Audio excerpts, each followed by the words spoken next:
The All About Nothing podcast may have language and content that isn't appropriate for some. Listener discretion is advised.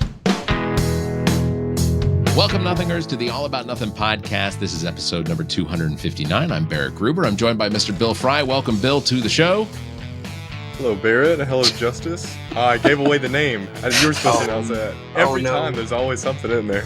Hey, all good. We're going to be joined by Justice Hills here in just a minute. He is a candidate running for president of the Young Democrats of America, 17-year-old high school student as well as college student. We're going to talk about all that here coming up in just a minute.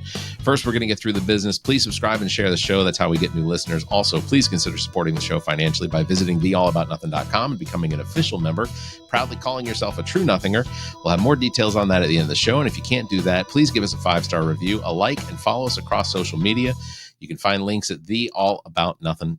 I want to remind everybody to mark your calendars. The 10th Masters of Putt-Putt tees off Friday, August 22nd at Frankie's Fun Park from 6:30 to 8:15. Teams of 3 dressed in themed outfits will battle for glory and prizes. Register your team by August 21st and don't be late.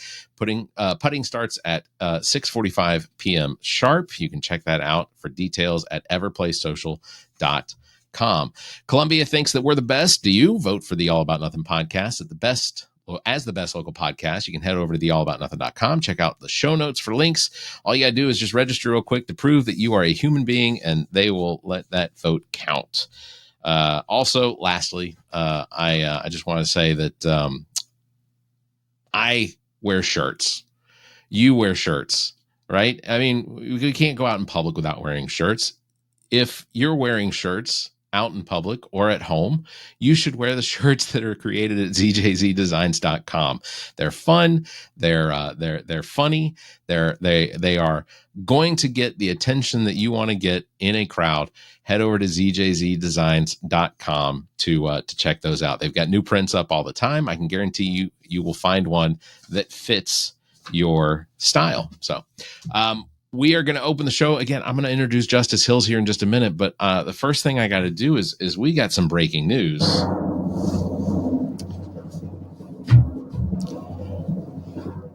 Something that has been on my mind now for years. And I say years because, well, I guess we're getting close to years. Everyone knows that if you listen to the show, you know that I live in District 88 here in South Carolina, House District 88, which is represented by what I can only describe as one of the most Puget? Is that the word? Is that all right? Is that a word? Maybe. I think so. Pungent. Yeah. Pungent would be a word. I don't know about the smell. I stayed a distance away. Putrid. Thank you, Justice. Yes. One of those individuals who almost immediately upon meeting, I was disgusted by, and that is RJ May. And shortly before the beginning of our recording session today, news broke from Fitz News out of, I guess they're out of Charleston, that former South Carolina Freedom Caucus Vice Chair and current South Carolina House Representative RJ May III was finally arrested. I don't know what the charges are yet. I just know that he was arrested, and really that's all that's important for right now. But Fitz News had previously reported on August 5th, 2024, that a search warrant stating it was due to a federal investigation into child sex abuse materials. So, like I said, we're recording this on the day that it came out. You're finding out probably well before you're hearing this, but that's okay. I'm excited. I think it's good news that another alleged pedophile is and distributor of pedophile pornophilia, pornographic material, whatever, is off the streets. And I could not be more excited to know that that this man, who has basically evaded the system for almost a year now, is finally caught. I want to thank Emily Mayer of the podcast Politically Speaking with Erica and Kirsten for actually texting and breaking that news. So good news, right, Bill? It's a good day in America. I haven't said that in a while, but it's a good day. It's a good day in South Carolina for now. For now is a big heavy on that. Yeah. Yeah. All right. So this week we are joined by someone whose resume already reads like a change maker, twice his age. At just 17 years old, Justice Hills is a senior at Ridgeview High School, a student at the University of South Carolina, Sumter, and is currently campaigning for president of the Young Democrats of America. Justice is a youth organizer and aspiring nonprofit leader who's not just talking about change, he's actively working to make it happen. His campaign is built around real-world actions, from plans to cancel over $1 million in medical debt to launching town halls that bring policy directly to communities, to training and the next generation of young Democratic candidates through a national candidate pipeline academy. Today, we're diving into his story, his campaign, and what it means to empower a generation to lead from the ground up. Ladies and gentlemen, welcome to the show, Justice Hills. Thank you, Barrett, for having me. I appreciate it. Hey, how was that introduction? Have you been introduced like that yet? I have not. I enjoyed it. I appreciate it. It's just when I hear my credentials being listed out, I do feel a tad bit embarrassed, though. That's okay. When I hear people listing out all the things that I've been arrested for, I get a little embarrassed too. That's fair enough. I've never been arrested. So we want to get to know you first, Justice. Welcome to the show. You're 17 years old. You're still in high school and college, and you're running a national campaign. What is it that drives you? Where did this passion come from to be such the head of an organizing and leadership? It's sort of rooted in my passion of politics and civil and human rights as a whole, if I'm being honest. Most people, they pick that up sometimes later in their life, maybe when they're in high school, learning about local or national politics. I got my jump start in the first grade. My grandfather, he took me and my brothers on a freedom ride, or in a sense, it was sort of the same route the Freedom Riders went down the South. And went with our church. It was a Presbyterian church I can't remember the name of. My grandmother probably knows, but yeah, we went on there and it started just making me ask questions about, I'm learning about historical figures like Martin Luther King, Rosa Parks, seeing actually where Martin Luther King's mother got killed with an explosion. Seeing stuff like that sort of just shook me and just made me start wanting to know more about it. I'm in the first grade. It's not like I know where to look for that information. Yeah. I can't even imagine, first grade, elementary school. I remember class elections and not necessarily like any of the substance, or I can't remember the people that ran. I can remember the substance, which was, that they would put Coca-Cola in the drinking fountains, that we would have ice cream sandwiches every day for dessert, for lunch. Like those were the things that were very high priorities back then. Tell us a little bit about how growing up in South Carolina shaped your views and approach to the politics. I know we discussed on our phone call this weekend that the Emmanuel Church tragedy was one of the things that that occurred after you came back to South Carolina from Houston. So What was it that pushed you this direction? Growing up in South Carolina, first, when I left, my perception was sort of just, that's where my family was. I didn't know much about South Carolina because I was young.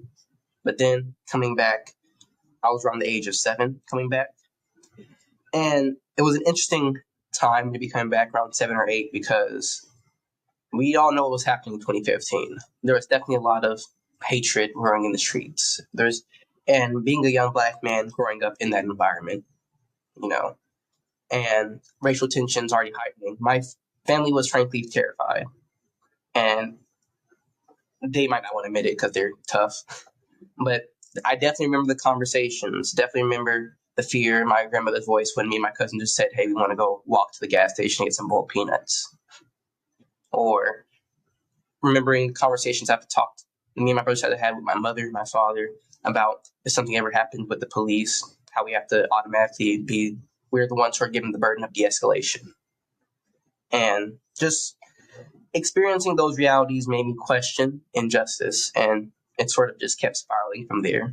Yeah, definitely. And I know I've told people this before. I can't find any evidence of this. I remember seeing this, me and my mother, because when we first moved back down here, one of the first houses we had was a house off Wilkinson Lane in Brookhaven subcommunity near. I don't know if y'all know where what's that? Like Sandlap Elementary School is, or sort of close by Blackwood area.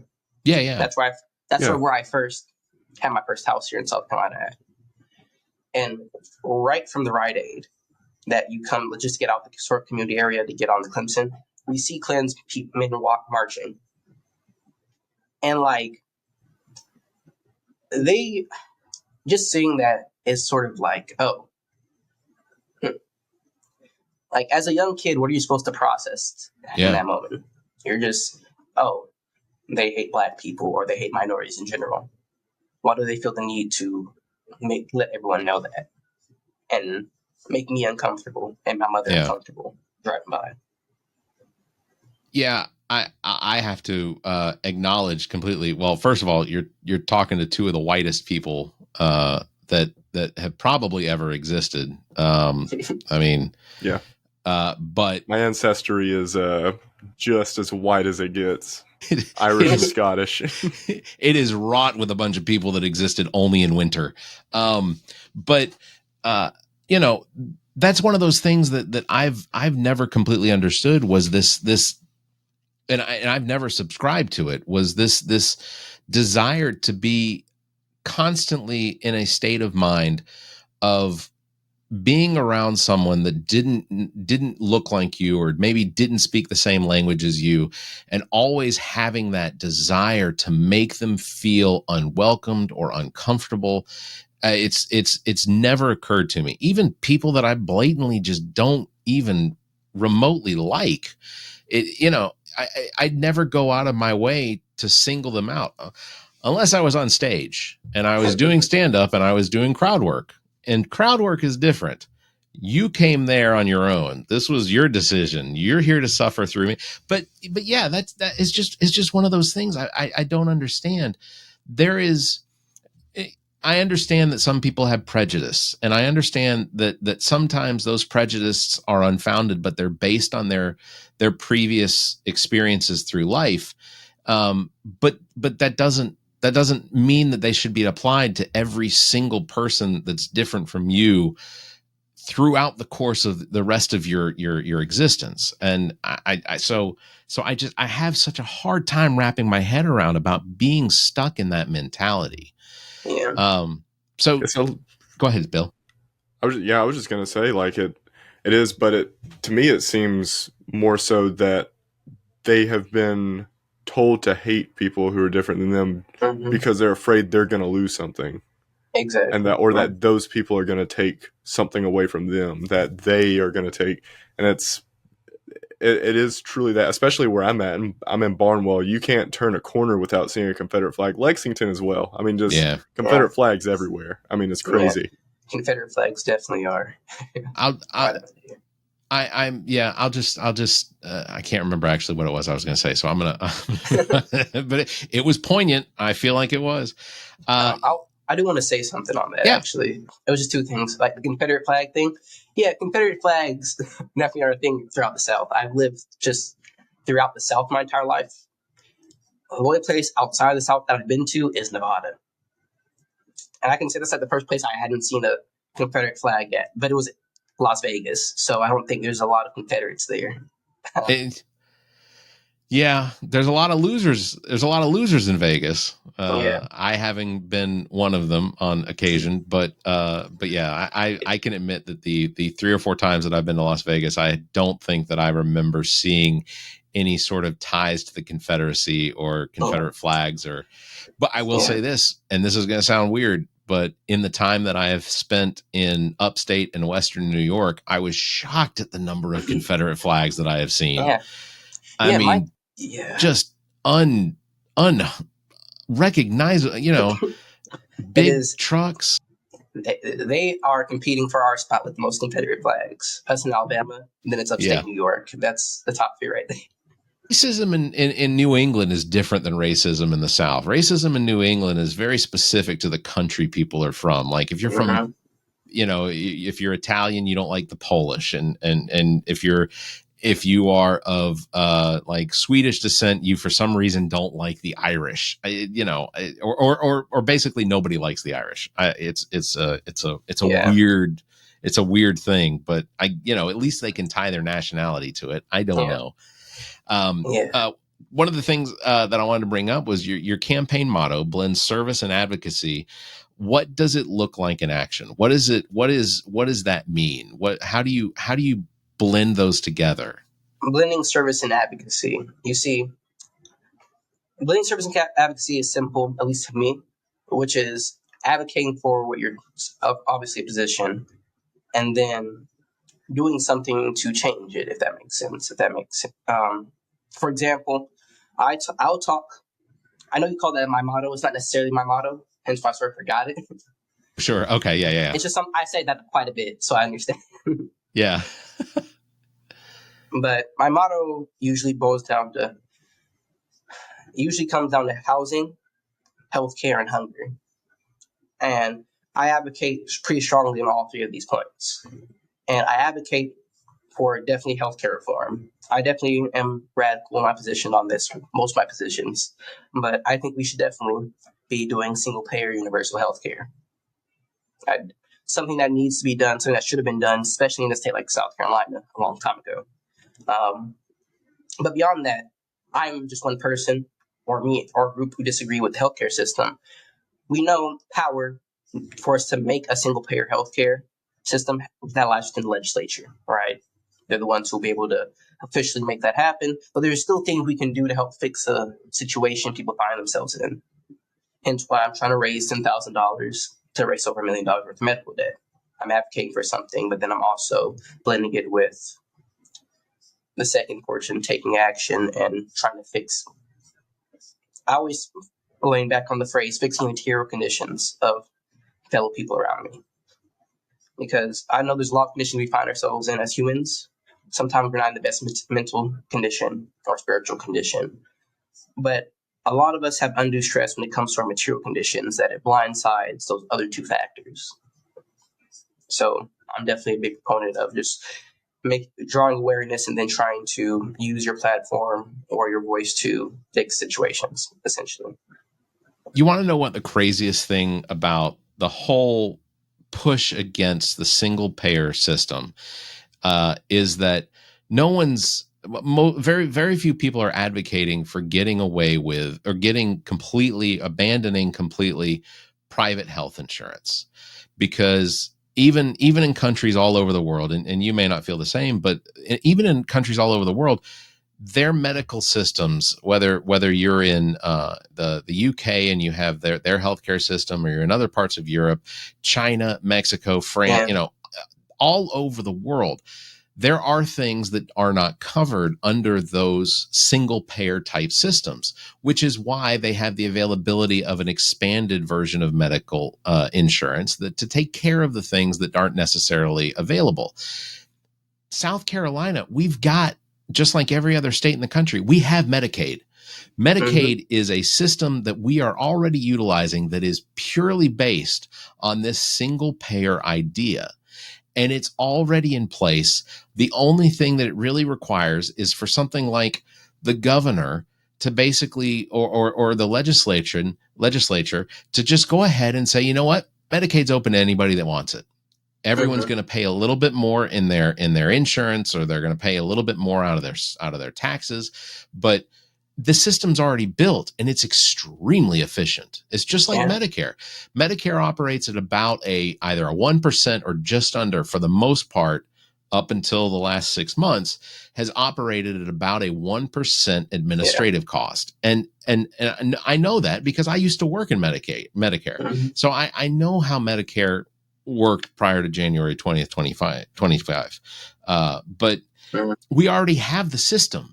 We just need to embolden it. We just need to enlarge it so that it can accommodate for everyone. Because I will completely honest, I would give up my private employer health care if I had the availability of a single payer system, because insurance costs less, premiums costs less when you have the government backing the agreement prices between insurance company or between the Medicare or Medicaid and whatever doctor's practices. Now the doctors can choose to not participate. That's up to them, but they're going to lose out on customers that would potentially come to see them if they did. Secondly, the whole system just runs unbelievably efficient. And it's like you compare Medicare to the other health insurances, the other universal healthcare programs around the world, and it's just unfounded. I mean, they are so similar and they work so well. You mentioned housing as one of the platforms for your candidacy. We've discussed on this show that homelessness is one of the things that could be resolved next week. Like easily 7 days. We could fix that so quickly. The number of homeless people here in South Carolina, the actual number, which I don't know, I guarantee you could easily be accommodated by just having South Carolina go ahead and just claim eminent domain on any of the homes that are currently unoccupied and owned by banks. They could take those into their system. The banks would gladfully give them up because they're a liability without somebody in it. But if the state were to take over them and then at least give someone the opportunity to start to have a place to live, so that they could then shower and eat regularly, they could then build their lives back up. Yeah, I get there's a possibility. Go ahead, Bill. I'm sorry. No, sorry, I didn't mean to interrupt. It was actually to your point. I was just pulled up some stuff. It's just last year, the total homeless population in South Carolina was only 4,593 individuals. There are more than 4,000 vacant homes in the Columbia area. Yeah. It's insane. It's insane. Go ahead. Think about this. That's just the reported numbers. Yeah. Think about it. Because I've definitely known many people, even in my family or my friends' immediate families, who are too prideful to even go get assistance or file for anything, and will much rather live in their car, go shower at a Love's gas station, and just couch hop as much as they can before they will go anywhere that will file them as homeless. But also, that's where it gets. This is where I'm gonna show my leftist side. I'm a very far left for most of my ideological opinions, but a lot of that, what you say the legislature could do or the governor could do, you're right. They definitely could do that. They're not going to, sadly, because there's a profit motive behind the housing crisis. Anything that has a profit motive, it's going to be secured, sanctioned, and facilitated definitely by the state of South Carolina.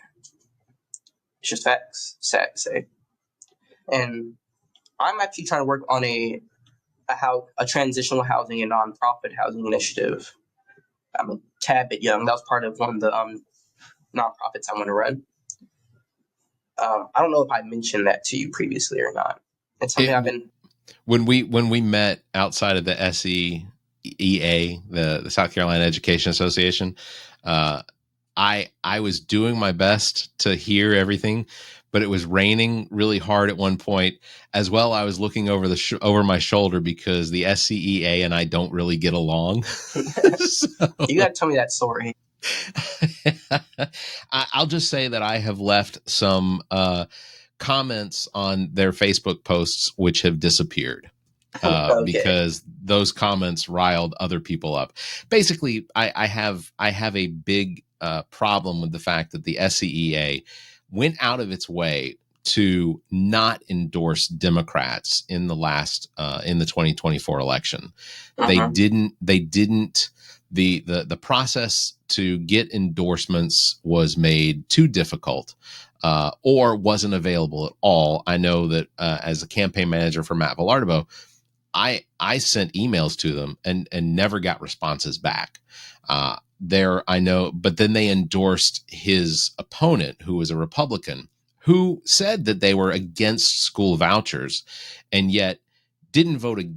If I'm correct, and Bill, you may know, I don't think he voted David Martin didn't vote against the school vouchers, but he just voted present or he didn't vote at all. And that may have just been to save face, to say, look, I didn't support this measure. But so anyway, basically it goes around the fact that the SCEA has made it very difficult to get endorsements from or to give endorsements to the people, the candidates that are truly going to support a liberal education system that finds equality in education across the board for all students, regardless of their location or whatever special needs they require in order to be educated. And that's one of the things that will really pick South Carolina up in these the rankings, is if South Carolina were to just focus on making public education equal across the board for all students, regardless of their location or whatever special needs they have. If they did that, South Carolina would jump past the 40 states in front of us. We would almost immediately. So anyway, that leads me to a question real quick, Justice. I'm curious, what is your if you're comfortable sharing, what's your position on our public-private system here in America with our schools? Public-private system with our schools specifically. I will say this. I've had my thoughts on the public-private system as a whole. I definitely have my thoughts on that. When it comes to our school system, we're still frankly seeing the effects of it today. We will spend thousands of dollars on these subscriptions so kids can use some privatized platform for a book that has like a third of the material they need to pass a class. Spend much money on that. But I've been through multiple middle schools and elementary schools. I've been to one high school, thankfully. But there's still crumbling material conditions within these schools. Yet we're definitely paying private businesses so much money to use things for education.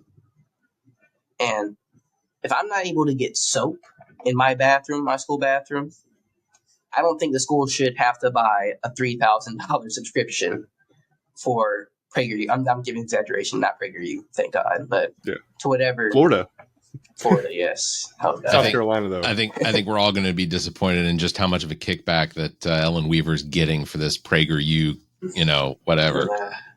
It'll eventually come out. I'm not saying I know that's going on, but if it is, it'll eventually come out. Yeah, no, I have fundamentally, if private schools are in need of the state to help them in funding or getting their attendance up, then the state should have the ability to regulate what is being taught in those private schools, in those charter schools. And if that's not going to be the case, and if that's going to be the case, if the state is now in need, or if the state is needed in order to fund the survival of these private schools and charter schools and whatnot, then it should be completely open to anyone to be able to attend. And let's just be honest, that's called public school. It's already there. School. I'm saying, Oh, sorry. Oh no, go ahead. I was agreeing for sure. Yeah, I'm agreeing too. It is just insane because we can't regulate what they're teaching in private schools. We're going to give them public monies when they definitely regulate what we are taught within school and public schools with at a drop of a hat. Something might be too controversial, can't do. It's just. But the private school can teach, and this is exaggeration, can teach evolution, has no merit whatsoever. Let's move on. And there's no forethought or anything by the state. It's just, and I'm saying this as an about Christian. It's just. Yeah. Well, I mean, you're right. I mean, it's even worse, especially with sex ed. I mean, people will complain about abortion. People will complain about they'll talk about birth control and everything else. Oh, we don't need birth control. We can't do abortion. We can't do this. And then they will say, well, we're just not going to even teach our kids about sex until 11th grade, when they've probably already had sex and got somebody pregnant. And we need to do it earlier. I mean, years earlier. I will and say that's this, with a lot of things. You guys probably remember your health classes more recently than I do. But when I tell people some of the things that I was taught in my health class, I'm disturbed by the things that come out of my mouth. Like I had a coach that taught health that had no business being around children. Like it was there were some things that he told us in that class that I took on, later in life when I become sexually active, and like I said these things and my girlfriend goes, huh? Yeah. So yeah, odd stuff. I do think. Go ahead. Sorry. I do think with like sexual education, my experience with sexual education, I only remember 3 distinct times throughout my entire school history where I was taught anything remotely about like sexual education or the human body. It was one time in 5th grade. They're like, hey, boys are going to have wet dreams. Girls, might start having your period. Of course, boys and girls went to different rooms, but still. And it was, and you're getting hairy. Like stuff to get kids ready for middle school, basically, right? Middle school came around. 8th grade year came around. We basically had a rehashing of the same things. The only difference now is they want to mention STDs. And I'm glad they're at least bringing that up. But they're not even like, but they don't tell you like 8th grade and then in my 9th grade year when I had to take a personal health wellness class, they also brought up STDs. But they don't mention like, hey, safe sex is a way, Yeah. being open with your partner about your sexual history. I think they mentioned that slightly, but the go-to for the curriculum was just abstinence is the best way to not catch an STD. That was and ultimately what, according to studies that have been going on since like the late 60s through, I think it was like 1962 through 2012 or something like that. So it was about 50 years worth of this study found that mostly what was taught in schools was abstinence. That abstinence was the sexual health class. It was that stay away from it, don't do it. It's the devil, whatever. But that was how they taught sex ed, and it really didn't prepare virtually the entire country for what came during the 80s with the AIDS endemic. I guess it was an endemic. The rise in sexually transmitted diseases between the mid 70s through the mid 90s was just it could have been prevented had there been but they it's the in hindsight's 2020, but it's just crazy to me. I do want to I said let's talk about your candidate pipeline academy. Yes. What gap in leadership or support are you trying to fill with this initiative? Gap in leadership and support. I am trying to. It's really support leadership. When it comes to leadership aspect, I want there to be new leadership. I'm not vocal about that. I definitely think in order for Democratic Party to sort of sustain itself and frankly not just be obliterated by Republicans and just become a fringe party, we have to regain our youth. Not only do we have to regain our youth, we have to give them seats at the table to make decisions. Because you're going to keep denying us the keys to the kingdom, but pass it to us when you're in the ground and the kingdom is not on fire. That's not going to slide, sadly. At that point, we'd much rather try to have a different kingdom. Create our own. I know there's definitely been a shift because we were talking about David Hogg yesterday in a DNC Youth Council meeting, and a lot of people were acknowledging that a lot of young people have sort of been turned away, soured by the entire process because I understand why the DNC is taking their vote today on the resolution about the vice chairs, whether or not they're going to redo the elections and all that. I understand it, but the optics at the end of the day doesn't help. People, I already have to convince people that their votes matter. And when you have to let them acknowledge reality that, your vote can just be meaningless and you have to vote again. it makes them sort of frustrated with the system in a sense. Even if they're not actively participating in it, why would I participate in a system Right. when they can just recall an election whenever they don't like my choice? So just in case, present company included, we don't know what exactly it is that's going on. Okay. What we're talking about is Hogue, right? So the situation at the DNC level, basically because Hogue is the current vice chair. He is a young man. He is He is one of the Parkland shooting. Parkland, which took place in what? It was 2017, right? This was Trump's first term. Yeah, Pretty sure it was 2017. 2017. Parkland High I can School. check it though. Parkland High School in I guess near Miami, Florida, if I'm not mistaken. But this is a gentleman who has spoken out about 2018. 2018 gun 2018, violence. like 2018. Yeah, 2018. I mean, we're only talking 7 years ago, but Yeah. but he was elected to vice chair, and what has happened since his election is that he has gone sort of on a media blitz, speaking about how the Democratic Party needs to, I guess, flush out the old guard, and you know, and I don't disagree in the sense that I think that he's exactly correct that the old guard, but there are specific people in the old guard that I think would benefit the Democratic Party if they went ahead and resigned, or they took on some sort of an apprentice to try and build them up as the next Democrat. Because as you age and as you hold on to the same seat for longer and longer and longer, you become complacent. You in your head, some of the Democrats and Republicans, they have reached this point in their political careers where it is easier to be complacent with the person in the presidency, or that they won't speak out against it because they don't want to shake the boat, because they figure they're only going to be there for another 2 terms, whatever. But you know, it's just it's such a gross way of handling the power that they've been elected to, and to continue to hold on to it the way that some of them have. I agree with Hogue. I think that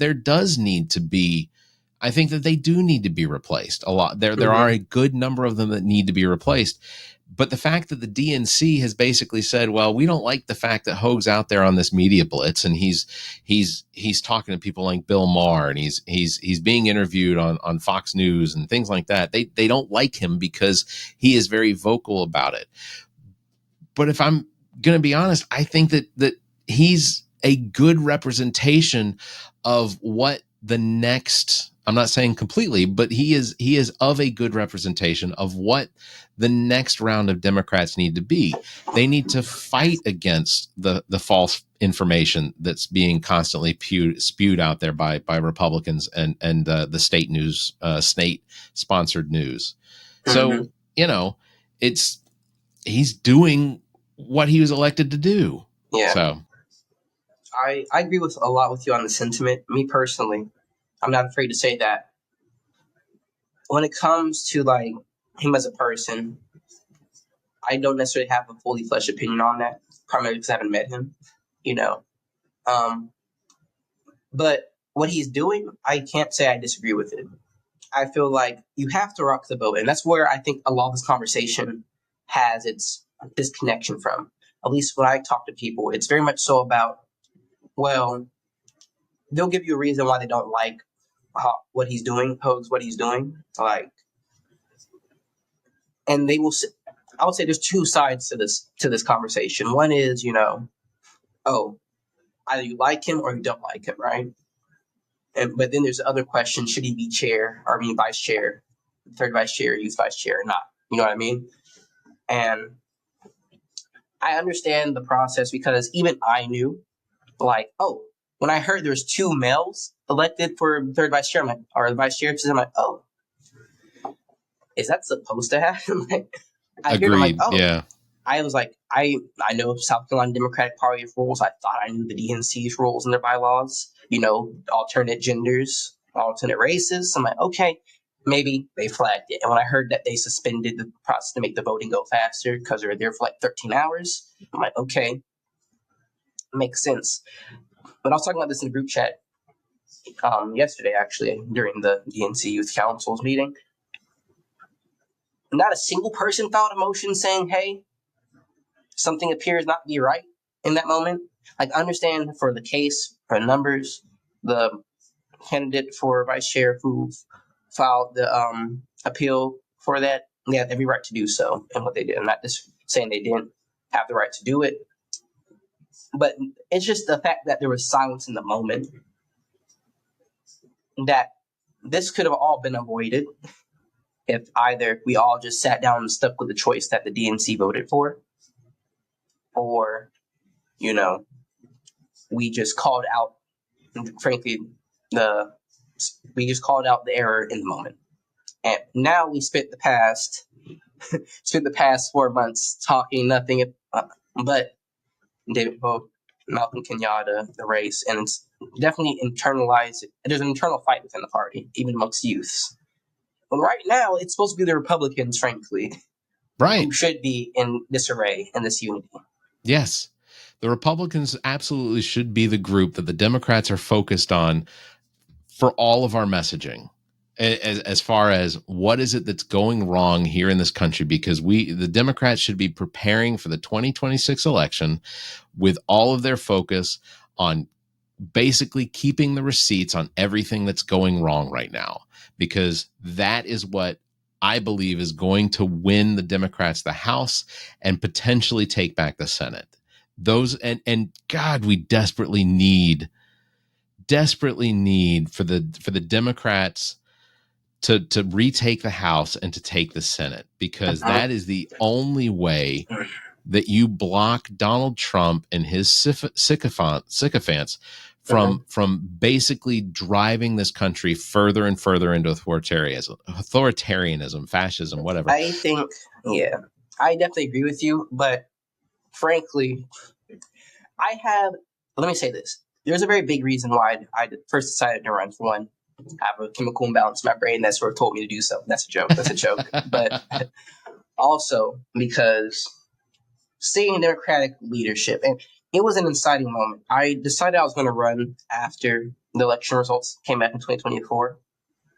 Felt like I need to do something, need to make a statement. My platform, my campaign is all building from there.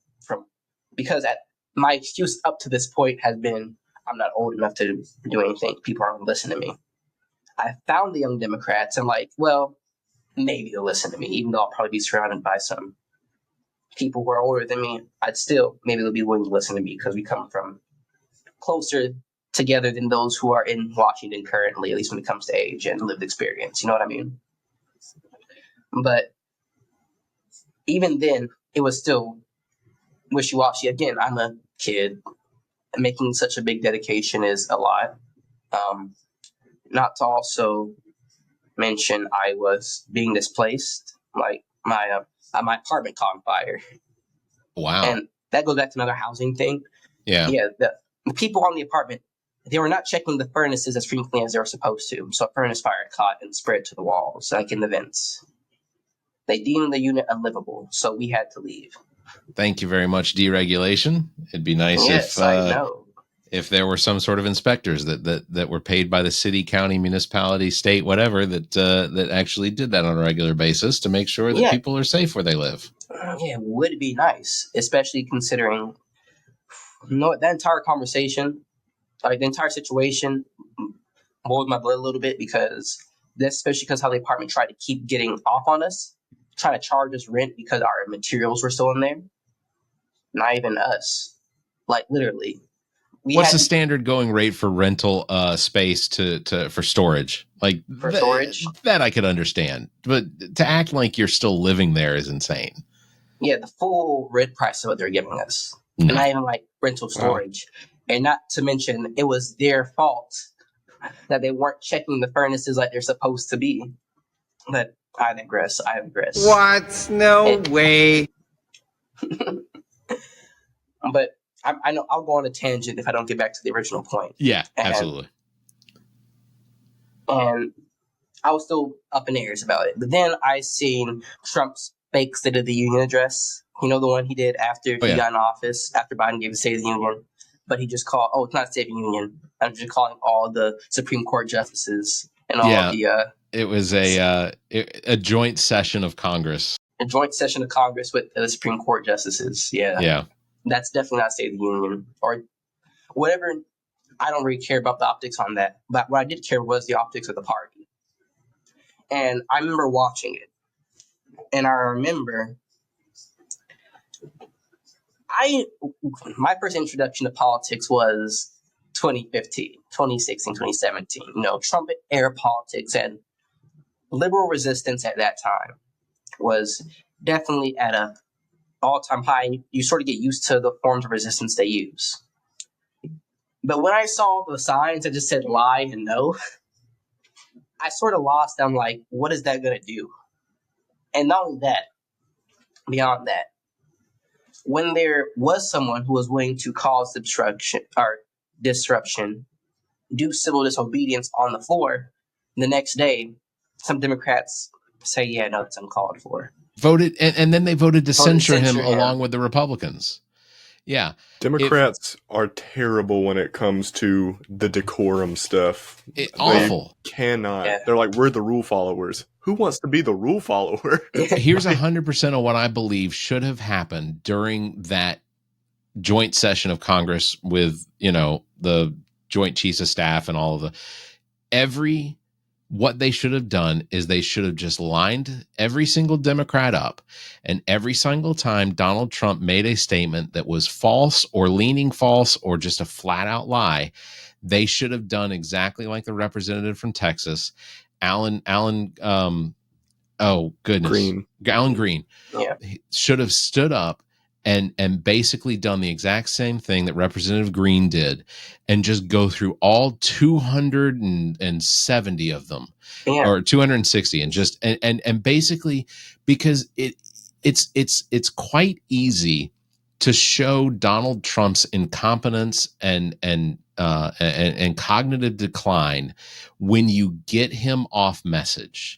Yeah. And I guarantee you, him having to sit through 260 or so Democrats standing up and doing the same thing as Representative Green from Texas did, I guarantee you it would have made him so unraveled that he would have just thrown his pencil or pen or Sharpie on the desk on the podium and would have walked out. He would have been done.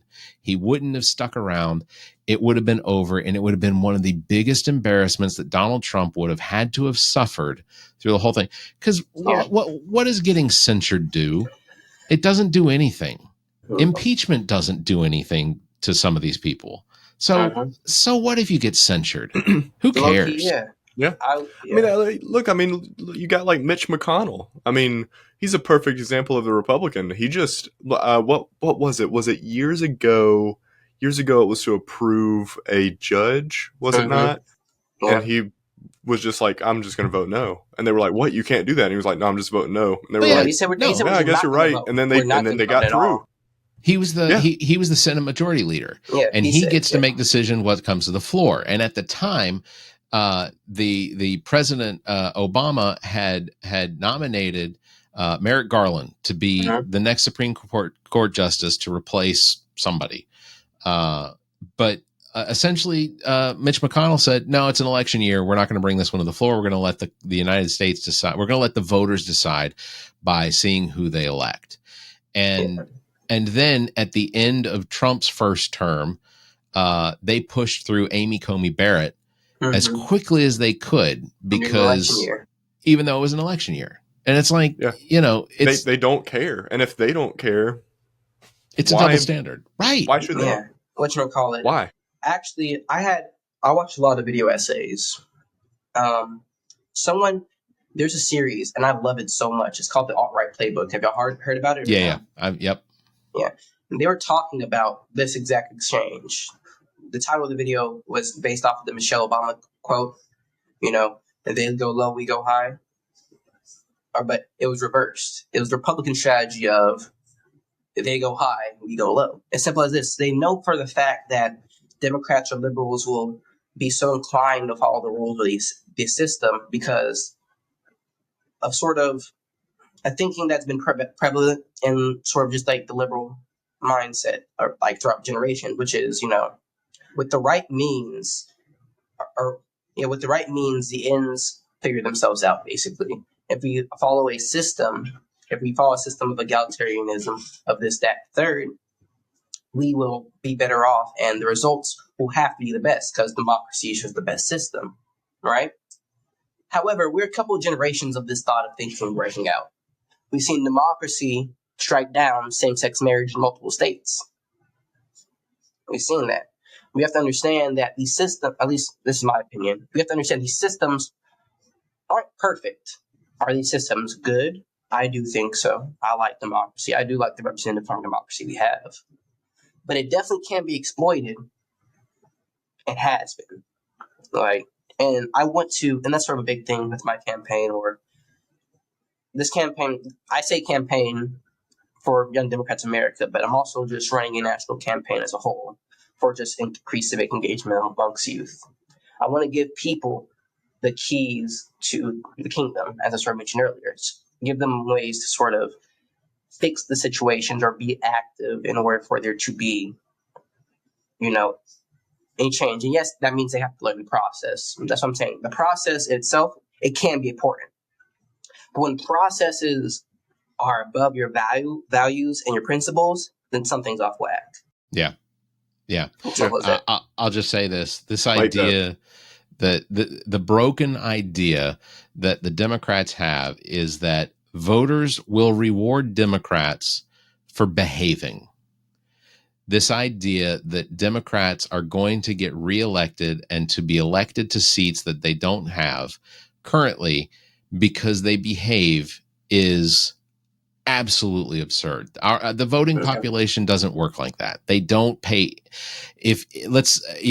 Had Green not stood up and said anything, then there would not have been the fallout from that. Mm-hmm. And that, when I first got into news and working in radio and television, one of the things that people used to say was even bad news is good news. And that still translates today. And the fact that, bad press is still press. That's, So I don't want to get too far away from your campaign because that was what we were here to focus on. So I'm always happy to talk politics. Trust. Yeah, that's why I'm doing this. Bill, we might have a new intern. Hey. So just a few follow-up questions on this. So where do you see yourself in 5 years? Still organizing, running for office, leading a nonprofit? What are you thinking you're going to do after? We're talking after 5 college. years is 2030. I'll be well out of college, yes. Or no, actually, I will be I'm hoping of getting my law degree by then. Okay. I'm still definitely awesome. in advocacy. 5 years at 17, that's crazy. Good job. Because whatchamacallit, I get 2 years off for my bachelor's because I gave my associates now. So if I'm able to find an accelerated program after those 2 years, I'm able to get my law degree within 2 years. Okay. Then that'll be 2030. And I'll be set. But I'm definitely still doing advocacy. If I'm elected this election, I'll probably that would either be my last term because we have the election on odd number of years. So that would be 2027. 27 and then 29. I'd probably, depending on how long I've been active in this organization, if I win and if the infrastructure that I want to be built has been built, then I'll probably be doing something else that isn't the Young Democrats. I'll still definitely be a member and active, participating, working to sustain this infrastructure I built. But I see myself at that point, I'll definitely be in my nonprofit work, most definitely. About my transitional housing and nonprofit housing, that's sort of been my big passion. I've been creating this plan since the 7th grade. So amazing. Yeah. That's amazing. So how can listeners support your campaign and follow your work? I have a GoFundMe. Okay. And donating to that will definitely be helpful. This GoFundMe is for all my campaign purposes. If you want to donate for, like I mentioned previously, we have the $10,000 fundraiser we're doing to cancel $1 million worth of medical debt. You can donate that to the GoFundMe. Can I send you the information? Yeah. The Please QR send me the code links. I'll put them. Well, you'll find all the links in the show notes. So please check the show notes for all that. Yeah. I have a GoFundMe and I have a separate website for that $10,000 fundraiser. Okay. But if you feel like you want to support the campaign, all your campaign contributions will be going towards stuff that I need, sort of the bare necessities of like traveling. Yeah. And I'm trying to get venues. Thankfully, I've been going off of free venues so far, but my motion sort of stops outside the state of South Carolina. So Yeah. it's definitely hard to get an audience without a venue. Yeah, absolutely. Or just contacting me and talking to me and seeing how you might want to help. Definitely these initiatives now starting up, they need people willing to talk about them with other people or volunteers. Definitely. When is the election? 16th and 19th is when we have our convention. So we're roughly a month away. Yeah. Okay. All right. Yeah. How's the family feeling about it? We've had the families has mixed feelings across the board. Sure. A lot of my family definitely thought I should have stopped running already, especially after the fire had happened and being displaced, especially after they saw I'm still in school and how much train it was just sort of like me having to be everywhere in state and I'll try to make out of state trips. It never stopped me. They realized I'm too stubborn to stop me. So yeah, well, some kids play travel ball. Some kids run for nationally recognized office. So they just keep their own. I absolutely wish you the best of luck. And if I had a membership to the Young Democrats, it's probably because of my baby face. But no, absolutely. I wish you the best of luck and hope that it comes out in your favor. Yeah. I want to clarify something out, so I'm not crucified. My family do support me fully. Yeah, 100%. No. There were some bumps, and y'all know that. I know they'll see this, and I don't want them to say that boy ain't grateful. That honestly that happens with most people that are intelligent come from a background of intelligence, and anyone with a modicum of intelligence is going to say running for office is a bad idea because ultimately, unless you are in a certain position, it doesn't really benefit you. You're doing it so that you can benefit others. So yeah, 100%. Unless you take PAC money. Yeah, exactly. Yes. Oh my God. Don't do that justice. I don't want to look on, what's the website, Open Secrets tomorrow and see your name there with $400 million. The most filthy campaign contribution I've gotten was a $40 gift card from Walmart. I felt disgusting after getting it. That's PAC money, man. The Waltons of Arkansas there are funding your account indirectly. All right. Well, so Justice, I know you've got some stuff you've got to go do tonight, but I real quick, we want to welcome you into the segment of our show that we call 7 Questions. So okay. I have 7 questions we ask all of our new guests, and I'll start out with the first one. What was the last thing you Googled? The last thing I Googled actually was about the Parkland mass shooting. Well, it really wasn't about that. Because you mentioned it, and 2017 sounded so right because I associate it with the song that XXXTentacion made called Hope. I love it. And I think Marjorie Stone was the Marjorie Stone high school shooting in 2017. There were a couple major ones back to back. Marjorie Stone? Sadly, that's almost every year in America, so we can't even use that as a benchmark. We literally have gun shootings and gun violence in schools in the United States every single day. There is not a day that goes by that doesn't happen. It was also 2018. Marjorie Taylor Stone, or ironically, here's Stoneman. Ironically, That high school is named after the woman who owned Mar-a-Lago before Donald Trump bought it. Huh. Really? Weird, huh? Weird. It is sort of weird. Whatchamacallit. But yeah, school shootings, it's definitely a tragedy. Some kid actually got, I don't want to say shot because I don't know all the details, but some kid got shot at my school, supposedly. There's definitely different claims going around, and there's a lawsuit now, so I'm not getting that much into it, but some kid and some people were in an unsupervised parking lot, and he got shot. The school said, hey, it was an airsoft pistol, right? Does it matter? It doesn't matter. But Right. now they're suing, or the parents and the kid are suing the school, the assailant, their parents. And I don't know if they brought in Richland County because they said he was shot by a real gun with an actual bullet. And I didn't think you're right. It does not matter whether it was a real gun or a fake gun. It's in the entire gun culture we sort of have around here in America that sort of sustains the idea, oh, I'm cool if I can bring a gun on the school grounds. Yeah. You know what I mean? Can I stick it in my waistband? Can I Yeah. do this with it and whatever, you know? Yeah. Yeah. It's just insane. Okay. Yes. Second question. If you could have one superpower, what would it be? One superpower, what would it be? I will say it's a superpower I already have, Okay. which is speaking something into existence.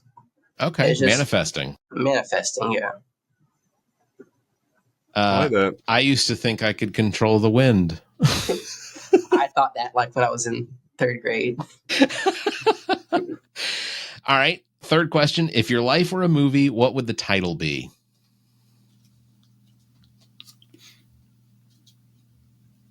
Okay, wait. Justice Hills, the medicine was delivered too late. Okay. All right. Yes. Okay. We're I going was to. thinking it was going to just be like Justice. It could be two things. It could Justice. be. It's just so many things you can do with my name. My parents sort of had the foresight there. Yeah. Justice Hills It's a good name. Justice in a world. It's going to make a great lawyer. I can see like the law firm going by somewhere. Oh, 100%. I can It's going to be a too. good name for that. I can too. I can see the billboards now. All right. Yeah. Fourth question. If you could eat one food for the rest of your life, what would it be? Oh, you can't do that to me. I'm a foodie. I'm trying to think. Okay. It's sort of hard because can I say anything that I cook? Yeah, sure. Just You mean like, anything well, I cook. yeah, but okay. So what is the one thing that you cook that you really like enough that you could survive off of for the rest of your life? we made it difficult. Yeah, it's very difficult because I grew up in cooking. Like my mother, she's Cajun. you know, Okay. and she's cooked all her life. And I grew that cooking from her, cooking in different cultures. I love me some ramen. I love Okay. tacos or al pastor. But if I would say anything, it would probably be street tacos. Yeah. Okay. All right. It's just something simple about having the meat, cilantro, onions, and a little bit of lime on it. It's just refreshing and And you filling. can do a lot with a taco. Yeah, you You can can. do a lot. You can do a lot of different things. Sometimes it could be chicken, beef, a little Yeah, loophole. exactly. Pulled Little pork. loophole. Yeah. Yeah. All right. Fifth question. What is your least favorite candy and why? Tamales. Easy. Hot. Oh, Yeah, I don't I like. think I have I'm to not a explain fan of those myself. either. I don't think I have to explain myself if I'm being honest. nope. Yeah. That's awful. Yeah. Yeah. Hot I'm allergic tamales to are cinnamon, awful. so I can't even. I Allergic really to can't cinnamon. do those. Yeah, That's like Mike and Ike's. I don't like Mike and Ike's. There's the I like- texture. The I like texture's the weird. tropical ones. Oh, okay. Have you had the blue ones? I like the. the blue Mike and Ike's. No. I'm actually a big fan. I'm not say a big fan. Let me say this. Growing up, Mike and Ike's was one of the candies I used to always get.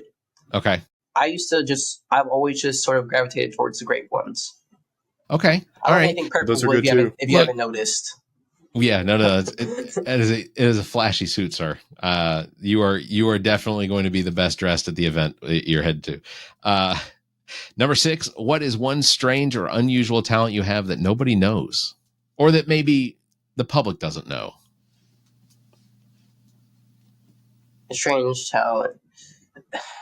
the public doesn't know it yet because the public hasn't seen me do it. Okay. But I'm very. It's a talent. It's not necessarily a kid, and you just have to provoke me to get it. I'm for some reason very quick-witted. Okay. I'm very snappy, even if I don't can tell. intend to be. It just sort of happens, and it's like, Yeah. I said that. No, I can tell. I can tell. I think that you have proven your ability to think on the fly and speak in a way that reflects exactly what it is you want to say without any sort of stumbling and things. See, stumbling comes with age, and it's one of those things that I fight every single day. All right, last question. This is the one that makes people think the most. If you could have dinner with any 3 people, dead or alive, who would they be? 3 people dead or alive. Okay. I had someone ask me this question previously. Okay. It would be Donald Trump, Hassan Piker, and That's a Juice good one. WRLD. The reason I chose these 3 in this particular is I don't like Trump or his policies, but he is hilarious. I will laugh at him for days. Okay. That's sort of the problem as to why we got him elected, but still, I can laugh at him for days. And Hassan Piker, being the instigator he is, being the person he is, doing journalism on Donald Trump, like just if I could see an interview with Hassan Piker and Donald Trump, that's definitely like on my bucket list. That would just be hilarious. It doesn't matter if he's the president or not. And then Juice WRLD, I like Juice WRLD. I like his music. And he just seemed like a very chill, wise young guy for his age, yeah. No, I like it. That's a good answer. That's a good setup. That's a good answer. Sounds a real good one. I approve. And as a surprise guest, ladies and gentlemen, welcome Donald Trump. Oh, I'm just kidding. Sorry. I would assume he's got better things to do, but I can make the joke because he probably doesn't. So listen, everybody, please go check our show notes because I've got links that are in there to support Justice Hill's campaign for President of the Young Democrats of America. Justice, it was a pleasure having you on. I have enjoyed getting to know you better through our conversations as well as having you on the podcast. And I think that you are an outstanding individual. And regardless of the outcome of the election, I hope that you continue on this path because it is it's inspiring, and I hope that that what people take away from this is that for people that listen to us, we're probably looking at a demographic of people that have kids that are younger than you, but you're up to your age and whatnot. And my hope is that they start talking to their children about politics, that they let their children in on what it is that's going on and how these things are going to affect us from generations. It's going to take it's going to take the United States decades to clean up the mess that Donald Trump is creating now. Yeah. And ultimately it's going to be on your generation and Bill's generation to fix it because we're in the same generation. Well, yeah, but okay. So I mean, look, I just like to think that you were saying I was like millennial. Look, I'm hoping for retirement someday, and that including the perks of being retired. Yes. So you guys are going to be the ones that are going to have to take care of me in that time. So listen, Justice Hill's again candidate for the presidency of the Young Democrats of America. Again, check the show notes to find ways to support him and follow him through this process. The election is coming up on July 16th. You also said that you had an event that you wanted to tell us about that's actually going to be the week this episode's coming out. Yes. So this episode comes out Monday, right? On Tuesday, the next day, I'm hosting an event at Windsor United Methodist Church. It's a Methodist church, multilingual Methodist church, off of off of Alpine Road, Park Lane, and I will be hosting an event in coordination with the Young Democrats of America. I have been working on a part of my candidacy has also been learning a lot of stuff, local and national issues. And one of the first local issues I was surprised to learn about in South Carolina was the hate crime bill issue. I knew we didn't have a hate crime bill. Yeah, most definitely. But I didn't realize the severity of we're the one of 2 states that don't have one. One of two. That is a fact. The other place being Wyoming, a place that I'm still questioning if it exists or not. It's just sort of like, it's insane. Not only to hear that, but it's actually passed. It's passed in at least one of the chambers. It just hasn't made the full legislative swing. So I'm saying enough's enough. Me and the Undemocrats of Central Midlands, we're taking this day, June 17th. It's a 10-year anniversary. We're going to be honoring the victims of the Emanuel 9. You know, we're going to be reading their names, and we're also going to be reading names of those who've lost their lives to hate crime since, or the ones we're able to find, because underreporting and non-reporting is an issue that needs to be addressed with appropriate hate crime legislation.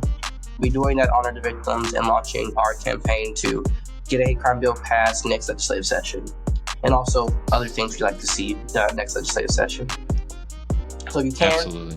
please come and join us. We'll be at 9500 Windsor Lake Boulevard. Windsor United Methodist Church will be in Harbor Hall. It's from 6:30 to 8 o'clock.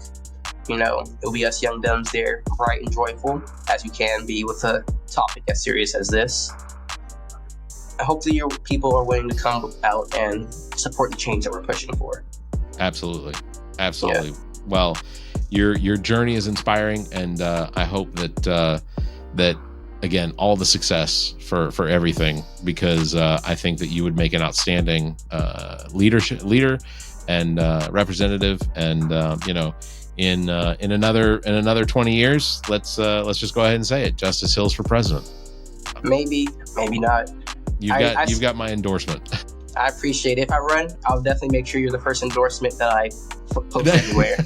There we go. Hey, look, honestly, press secretary.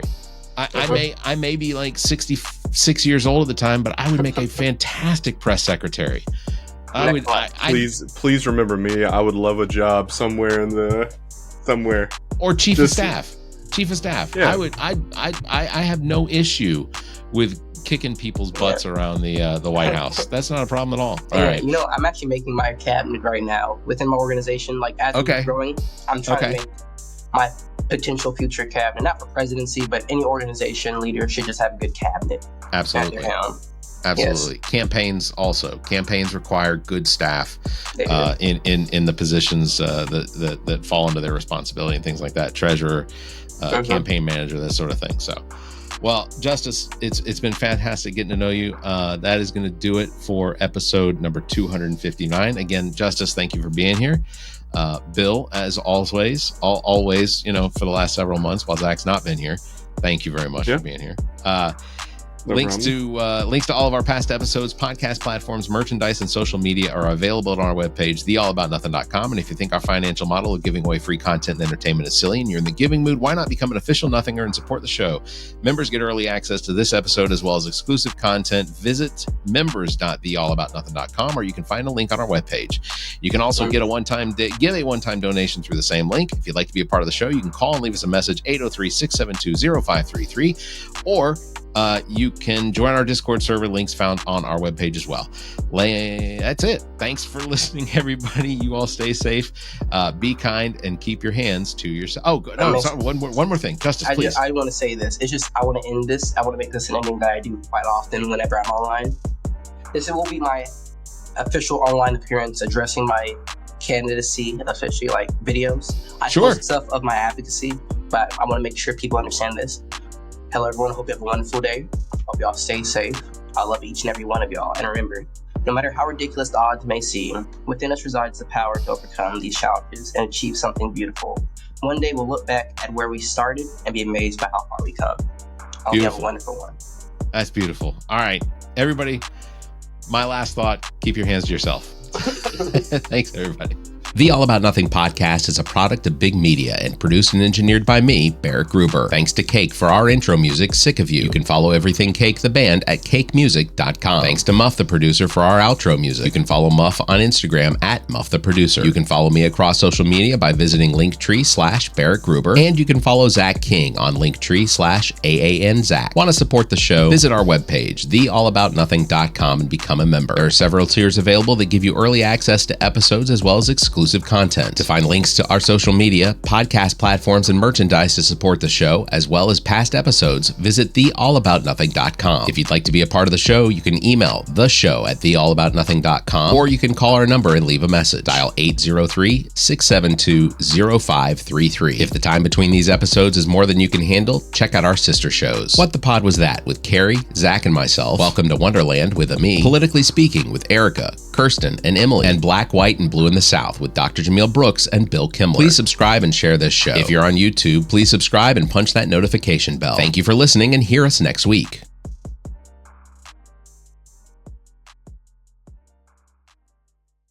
The preceding podcast is a product of Big Media, LLC, and is copyright 2025, all rights reserved.